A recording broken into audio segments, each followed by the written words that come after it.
नमस्कार दोस्तों। अभी हाल ही में ना यूपीएससी का फाइनल रिजल्ट आया। तब जाके देखो यूपीएससी ने ना सभी कैंडिडेट्स के मेंस के मार्क्स रिलीज किए। और देखो एक कैंडिडेट, एक स्टूडेंट जो मुझसे मिलने आया, दूसरी बार उसका मेंस नहीं क्लियर हुआ था। और उसने बोला कि सर आप मेरी एक बार कॉपी प्लीज देख लीजिए और बताइए कि कहाँ पे मैं गलती कर रहा हूँ। इवन देखो मैंने उसकी कॉपी देखी। अब उस कैंडिडेट ने ना आंसर्स देखो सारे लिख रखे हैं। अल्दो टाइम मैनेज करना भी मुश्किल होता है, लेकिन उसने ना अपने टेस्ट में सारे आंसर्स लिख रखे हैं। अब यूपीएससी तो आंसर कॉपी देती नहीं है, तो टेस्ट सीरीज में जो उसने आंसर्स लिखे थे वही उसने मुझे शो किया। तो देखो उसने सारे आंसर्स लिख रखे थे, और सारे जो उसके आंसर्स थे ना थोड़े एवरेज आंसर्स थे। और एज सच मतलब मुझे ना बहुत बड़ी समस्या नहीं लगी उसकी आंसर कॉपी में कि क्या समस्या है। उसे एक जबरदस्त फीडबैक दे सकूं कि आपका ये एरिया वीक है, आप इसमें सुधार कीजिए। आंसर सारे लिख रखे हैं, कंटेंट ठीक ठाक है, मतलब ऐसा नहीं कह सकते कि सुपर्ब कंटेंट है, ठीक ठाक कंटेंट है। और देखो ये जो प्रॉब्लम है ना कि एवरेज कंटेंट है, ठीक ठाक कंटेंट है, लिखा भी सारा है, लगता है कि मेहनत भी पूरी हुई है, लेकिन रिजल्ट नहीं आ रहा है। होता क्या है, मैं आपको एक चीज बताता हूं। देखो एक है एवरेज एस्पायरेंट, जिसका नाम नहीं आता है। एक है अबव एवरेज, जिसकी कॉल आ जाती है, फॉर एग्जांपल इंटरव्यू की फाइनल सिलेक्शन नहीं होता है। एक है टॉपर। अब एक चीज आपको बताऊं, 10 मार्क्स का मान लीजिए क्वेश्चन है, 10 मार्कर क्वेश्चन है। जो एवरेज एस्पायरेंट है उसको मान लीजिए हर एक क्वेश्चन में, 10 मार्क्स के क्वेश्चन में 4 से लेके 4.25 मार्क्स मिल जाते हैं। अब एवरेज जो एस्पायरेंट है उसको मान लीजिए 4.50 से लेके 4.75 मार्क्स मिल जाते हैं। और जो टॉपर है उसको मान लीजिए 5 से लेके 5.25, या फिर 5.25 से लेके 5.5, इतने मार्क्स मिल जाते हैं। अब एक चीज आप देखोगे, एवरेज एस्पायरेंट और टॉपर दोनों, कितना डिफरेंस है दोनों के मार्क्स में। 10 मार्क्स का अगर क्वेश्चन है तो सिर्फ 1 नंबर का डिफरेंस है। लेकिन देखो मैं आपको बताता हूं, टोटल क्वेश्चन यूपीएससी मान लीजिए 79 पूछ रही है, 80 पूछ रही है, जितने भी पूछ रही है, टोटल क्वेश्चन जितने पूछ रही है ना, उसको मल्टीप्लाई बाय 1 मार्क आप करोगे, 80 मार्क्स का डिफरेंस आ गया। समझ रहे हो? ये डिफरेंस बहुत बड़ा डिफरेंस है, जो डिसाइड करता है कि इंटरव्यू की कॉल आएगी, सिलेक्शन फाइनली होगा या नहीं होगा। तो क्या किया जाए? देखो अच्छे आंसर लिखने के लिए ना मैं आपको बताऊं, मेरे लिए 4 चीजें चाहिए। अच्छे आंसर लिखने के लिए आपको 4 चीजें चाहिए। सबसे पहले तो आपको चाहिए कंटेंट। कंटेंट ही नहीं होगा तो फिर क्या लिखोगे? कंटेंट आपको चाहिए, ऐसा कंटेंट चाहिए जो जल्दी से रिवाइज आप कर सको, और जो कॉम्प्रिहेंसिव हो। ऐसा नहीं कि कम पॉइंट देके छोड़ दिया, कॉम्प्रिहेंसिव हो, एग्जाम्पल्स हो, डेटा हो, सारी चीजें हो। ऐसा कंटेंट आपको चाहिए। दूसरे नंबर पे आपको क्या चाहिए? दूसरे नंबर पे आपको चाहिए क्वेश्चन की जो डिमांड है वो फुलफिल होनी चाहिए। और तीसरे नंबर पे क्या चाहिए आपको? स्ट्रक्चर अच्छा होना चाहिए।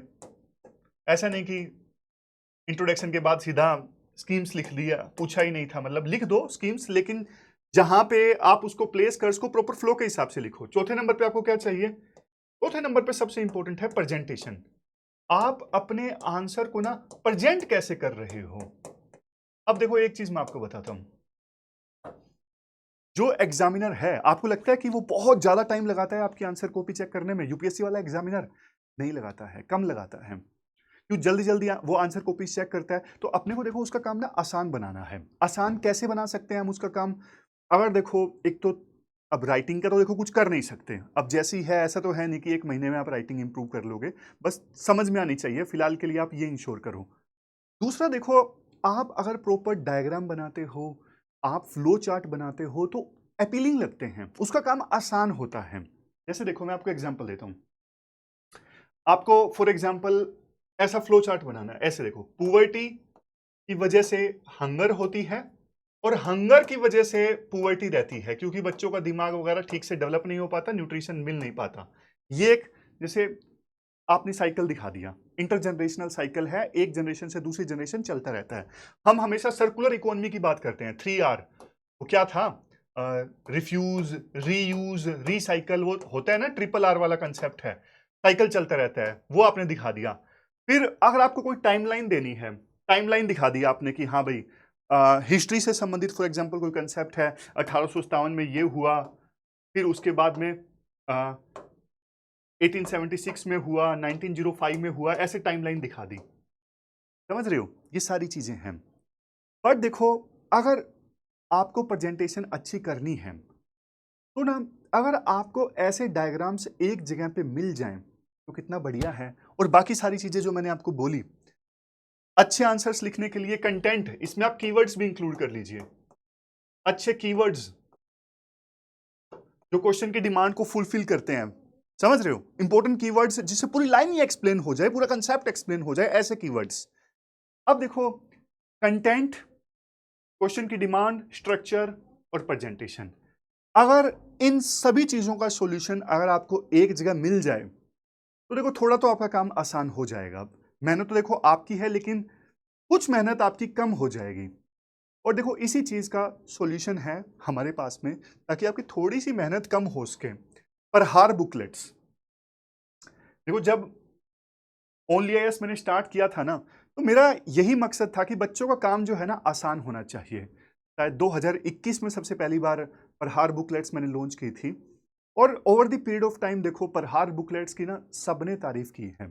इस बार जो रैंक 1 थी, रैंक 1 शक्ति दुबे, उन्होंने प्रहार बुकलेट्स की तारीफ की, वीडियो भी अपलोड हुई थी। स्मृति मिश्रा, मतलब बहुत सारे टॉपर्स हैं यहाँ पे। 2-3 वैसे ही रैंडम लिख दिए हैं। मैंने टीम को बोला एक बार बच्चों को पता लगना चाहिए कितनी ऑथेंटिक हैं बुक्स। बहुत सारे टॉपर्स हर साल प्रहार बुकलेट्स की तारीफ करते हैं। क्यों? क्योंकि देखो कॉम्प्रिहेंसिव कंटेंट होता है, इजी टू रिवाइज होता है, और बिल्कुल पॉइंट वाइज फॉर्म में होता है, रेडीमेड, ताकि बच्चे पॉइंट्स यूज कर सकें, उनका काम आसान हो जाए। समझ रहे हो? अब ये सारे फीचर्स प्रहार बुकलेट्स के हैं। ये देखो यहाँ पे, चलो फीचर्स क्या ही है, मतलब फीचर्स तो आपको पता ही है।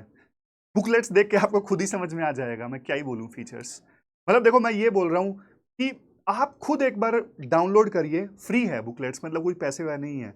आप खुद यूज करिए, आपको अच्छा लग रहा है, अगर आपको आंसर्स लिखने में यूजफुल साबित हो रही है तो यूज करिए, अगर यूजफुल साबित नहीं हो रही है तो मत करिए। मेरे कहने से मत करिए, आप खुद यूज करके देखिए एक बार कि हाँ यार, जब मेंस के टेस्ट लिखते हैं तो कितनी कारगर साबित हो रही है प्रहार। अल्टीमेटली देखो, आपका एग्जाम क्लियर होना चाहिए। इस बार मैंने ये नया करवाया कि प्रेजेंटेशन में ना ये सारे डायग्राम आपको मिल जाएं प्रेजेंटेशन में, ताकि आपका काम आसान हो जाए। ये सारे जो मैंने आपको दिखाए ना, जैसे टाइमलाइन फॉर्म में फ्लो चार्ट है, और कोई आपको डेटा दिखाना है तो डेटा भी आप दिखा सकते हो टेबल्स की सहायता से, इस प्रकार से डेटा आप दिखा सकते हो। तो ऐसे डायग्राम से इंक्लूड किए गए हैं इस बार प्रहार में, ताकि आपका काम जो है वो रिलेटिवली काफी ज्यादा आसान हो सके। और ये तो हुई चलो देखो प्रहार की बात। इसके अलावा भी बहुत सारे इनिशिएटिव्स ओनली आईएएस के आने वाले हैं, पीडब्ल्यू ओनली आईएएस के, जिनसे आपको फायदा होगा। कौन कौन से इनिशिएटिव हैं ये देखो। अब बच्चे क्या कहते हैं, एस्पिरेंट्स कहते हैं कि सर लास्ट टाइम में रिवीजन करने के लिए भी हमें नोट्स चाहिए। तो देखो, प्रहार की समरी भी आपको मिलेंगी, ये लास्ट में आएंगी जुलाई के मिड में।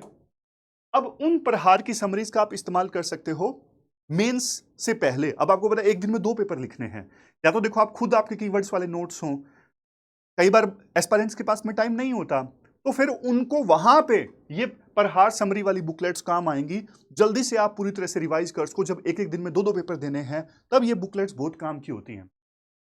और इसके अलावा देखो, मेंस मार्क्स बूस्टर सीरीज, अब इसमें क्या है, इसमें वैल्यू एडिशन वाला मटेरियल होगा। वैल्यू एडिशन वाला मटेरियल मतलब देखो, जैसे डेटा हो गया, कुछ एग्जाम्पल्स हो गए, बेस्ट प्रैक्टिसेस हो गई, वो सारी चीजें आपको मार्क्स बूस्टर सीरीज में मिलेंगी। मैंने बोला ना शुरुआत में, एक एक नंबर का जो डिफरेंस है बहुत बड़ा डिफरेंस क्रिएट कर देता है जब चीजें एक्यूमुलेट होती हैं। तो यहाँ पे एक एक नंबर के लिए आपको लड़ाई लड़नी है।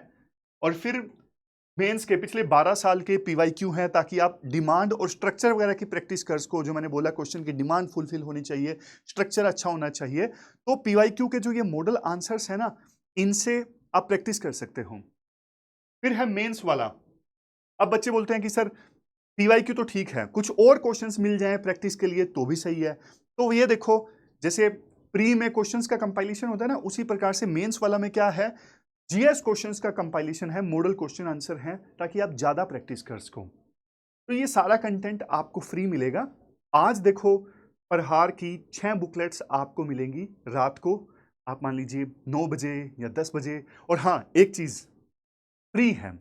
अब आप पूछोगे कि कहाँ से डाउनलोड कर सकते हैं, और हिंदी वाले तो जरूर बोलेंगे क्या सर हिंदी के लिए भी है। देखो, ये टेलीग्राम चैनल है, टेलीग्राम चैनल का स्कैन कोड है, आप डाउनलोड कर लीजिए स्कैन कर लीजिए और टेलीग्राम चैनल ज्वाइन कर लीजिए। यहाँ पे मैं सारा कंटेंट अपलोड करूँगा, और वेबसाइट से भी आप डाउनलोड कर सकते हो। और हिंदी के लिए भी है, इससे पहले कि हिंदी स्टूडेंट्स कमेंट करें कि सर हिंदी के लिए नहीं है, हिंदी के लिए भी है, दोनों के लिए है। और आज 6 बुकलेट्स होंगी, कल कुछ और होंगी, परसों कुछ और होंगी। टोटल कितनी बुकलेट्स हैं? टोटल देखो शायद 15 बुकलेट्स हैं, कितनी हैं? एक सेकेंड, ये देखो 11 15 बुकलेट्स हैं टोटल। आज कितनी होंगी? 6 होंगी, कल 5 और होंगी, और फिर बची हुई 4 अगले दिन होंगी। इस प्रकार से ये सारी की सारी जो बुकलेट्स हैं वो रिलीज कर दी जाएंगी। बस अब अच्छे से पढ़िए यार, अच्छे से रिजल्ट लेके आइए। और आप और भी कुछ आपको रिक्वायरमेंट है तो आप बताइए कि कैसे आपकी जो जर्नी है वो आसान हो सकती है, कैसे मतलब हम ऐसा क्या करें जिससे आपको तैयारी में सपोर्ट मिले। आप जरूर कमेंट बॉक्स में बताइए। फिलहाल स्कैन कोड एक बार मैं फिर से दोबारा से दिखा देता हूं आपको, ताकि आप डाउनलोड कर सको। ये स्कैन कोड है, इस टेलीग्राम चैनल को आप ज्वाइन कर लीजिए और यहाँ पे मैं अपलोड कर दूंगा। Thank you very much for discussion.